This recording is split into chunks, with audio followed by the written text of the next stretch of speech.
സങ്കീർത്തനങ്ങളൊന്ന്. 2 മാർഗങ്ങൾ. ദുഷ്ടന്റെ ഉപദേശം സ്വീകരിക്കുകയോ പാപിയുടെ വഴിയിൽ വ്യാപരിക്കുകയോ പരിഹാസിയുടെ പീഠങ്ങളിൽ ഇരിക്കുകയോ ചെയ്യാത്തവൻ ഭാഗ്യവാൻ. അവന്റെ ആനന്ദം കർത്താവിന്റെ നിയമത്തിലാണ്. രാവും പകലും അവൻ അതിനെക്കുറിച്ച് ധ്യാനിക്കുന്നു. നീർച്ചാലിനരികെ നട്ടതും യഥാകാലം ഫലം തരുന്നതും ഇലകൊഴിയാത്തതുമായ വൃക്ഷം പോലെയാണവൻ. അവന്റെ പ്രവൃത്തികൾ സഫലമാകുന്നു. ദുഷ്ടർ ഇങ്ങനെയല്ല, കാറ്റ് പരത്തുന്ന പതിര് പോലെയാണവർ. ദുഷ്ടർക്ക് ന്യായവിധിയെ നേരിടാൻ കഴിയുകയില്ല. പാപികൾക്ക് നീതിമാന്മാരുടെ ഇടയിൽ ഉറച്ചു നിൽക്കാനും കഴിയില്ല. കർത്താവ് നീതിമാന്മാരുടെ മാർഗം അറിയുന്നു. ദുഷ്ടന്റെ മാർഗം നാശത്തിൽ അവസാനിക്കും. കർത്താവിന്റെ അഭിഷിക്തൻ. ജനതകൾ ഇളകി മറിയുന്നതെന്തിന്? ജനങ്ങൾ എന്തിനു വ്യർത്ഥമായി ഗൂഢാലോചന നടത്തുന്നു? കർത്താവിനും അവിടുത്തെ അഭിഷിക്തനുമെതിരെ ഭൂമിയിലെ രാജാക്കന്മാർ അണിനിരക്കുന്നു. ഭരണാധിപന്മാർ കൂടി ആലോചിക്കുന്നു.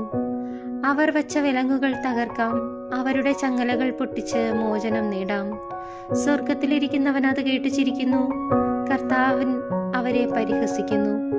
അവിടുന്ന് അവരോട് കോപത്തോടെ സംസാരിക്കും, ക്രോധത്തോടെ അവരെ സംപ്രീതരാക്കും. എൻ്റെ വിശുദ്ധ പർവ്വതമായ സിയോനിൽ ഞാൻ എൻ്റെ രാജാവിനെ വാഴിച്ചതെന്ന് അവിടുന്ന് അരുൾ ചെയ്യും.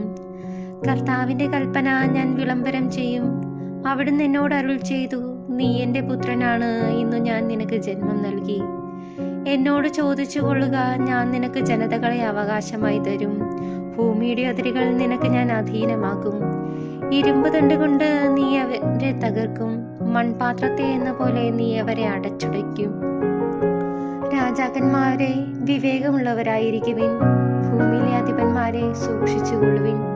ഭയത്തോടെ കർത്താവിന് ശുശ്രൂഷ ചെയ്യുവിൻ, വിറയലോടെ അവിടുത്തെ പാദം ചുംബിക്കുവിൻ. അല്ലെങ്കിൽ അവിടുന്ന് കോപിക്കുകയും നിങ്ങൾ വഴിയിൽ വെച്ച് നശിക്കുകയും ചെയ്യും. അവിടുത്തെ കോപം ക്ഷണത്തിൽ ജ്വലിക്കുന്നു. കർത്താവിൽ ശരണം വയ്ക്കുന്നവർ ഭാഗ്യവാന്മാർ. അപകടത്തിൽ ആശ്രയം. കർത്താവെ, എൻ്റെ ശത്രുക്കൾ അസംഖ്യമാണ്, അനേകർ എന്നെ എതിർക്കുന്നു. ദൈവം അവനെ സഹായിക്കുകയില്ലെന്ന് പലരും എന്നെക്കുറിച്ച് പറയുന്നു. കർത്താവെ, അങ്ങാണ് എൻ്റെ രക്ഷാകവചവും എൻ്റെ മഹത്വവും. എൻ്റെ ശിരസുയർത്തി നിർത്തുന്നതും അവിടുന്ന് തന്നെ. ഉച്ചത്തിൽ ഞാൻ കർത്താവിനെ വിളിച്ചപേക്ഷിക്കുന്നു. എൻ്റെ വിശുദ്ധ പർവ്വതത്തിൽ നിന്ന് അവിടുന്ന് എനിക്ക് ഉത്തരമരുളുന്നു. ഞാൻ ശാന്തനായി കിടന്നുറങ്ങുന്നു, ഉണർന്നെഴുന്നേൽക്കുന്നു. എന്തെന്നാൽ ഞാൻ കർത്താവിൻ്റെ കരങ്ങളിലാണ്. എനിക്കെതിരെ പാളയമടിച്ചിരിക്കുന്ന 10,000 ഞാൻ ഭയപ്പെടുകയില്ല. കർത്താവെ, എഴുന്നേൽക്കണമേ. എൻ്റെ ദൈവമേ, എന്നെ രക്ഷിക്കണമേ. അങ്ങെൻ്റെ ശത്രുക്കളുടെ ചെകിടത്തടിച്ചു, ദുഷ്ടന്റെ പല്ലുകൾ അങ്ങ് തകർത്തു. വിമോചനം കർത്താവിൽ നിന്നാണ്. അവിടുത്തെ അനുഗ്രഹം അങ്ങയുടെ ജനത്തിൽ മേലുണ്ടാകുമാറാകട്ടെ.